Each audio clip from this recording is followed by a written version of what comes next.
subject of the Palestinians. Here's Alex in North London. Alex, go ahead, sir.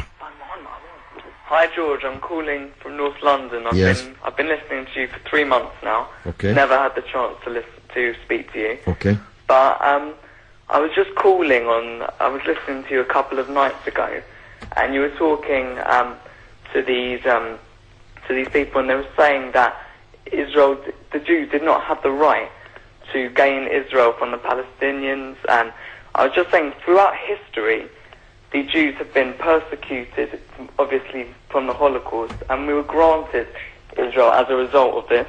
And I feel that... granted by whom? We were granted from Britain and other countries, granted us that. But what right did Britain have to grant you somebody else's country? Well, it's due because we lost 6 million people... No. I'm not arguing about that. I'm going to come on to that. But what right did Britain have to grant you somebody else's country? We had the right because we lost 6 million people and we did not have a home. Well, yeah, I'm going to ask you for a third time. What right did Britain have to grant you somebody else's country? Well, they didn't. Well, they were giving us the right because it was they were basically gave us because of the. But they gave you somebody else's country. That's the point I'm making, Alex. Can you deal with it? Yeah, but the Jews have also had to. They've dealt with this throughout history. Well, Alex, I don't know if you came on with a script and you can't deviate from it. Can you please answer that point? And we'll come to the Holocaust and who was responsible for it and who should have paid and what they should have paid for it. But given that you've said Britain granted you, and you're presumably saying you because you're Jewish, somebody else's country, I'm asking you, what right did Britain have to grant you somebody else's country?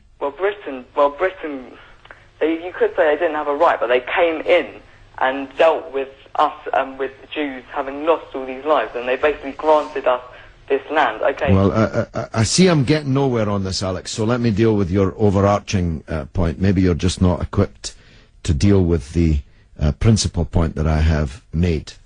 The Jews have suffered racist anti-Semitism down the ages in many, many European countries, including our own. They were subject to regular discrimination at best, and pogrom and murder at most. That's undoubtedly true. The one place in the entire world that Jews were neither discriminated against nor subject to pogrom was the Muslim world. In fact, so much was that the case that when Christianity came back to power in Spain, in Andalusia, in the western extent of the Islamic Empire, when the Muslims left, the Jews left with them because they feared the Christian anti-Semitism which would be unleashed in the wake of the departure of the Islamic civilization in the West. That's why so many Jews are to be found even today, and were to be found in profusion before the creation of the State of Israel, in countries like Morocco and along the North African coast, because under the protection of the Muslims, the Jews left Europe and went to live in North Africa. The Palestine that was wiped off the map when Britain granted you somebody else's country had Jews living side by side with Christians and Muslims for century upon century without the slightest trace of discrimination or violence or pogrom. So, what's happened is that Christian anti-Semitism in Europe, which massacred 6 million Jews in the greatest crime in human history, was paid for not by the Christian countries of Europe that either practiced or turned a blind eye to that anti-Semitism, but was paid by the very people who were completely innocent of that Holocaust, who had never persecuted the Jews, who had never pogromed the Jews.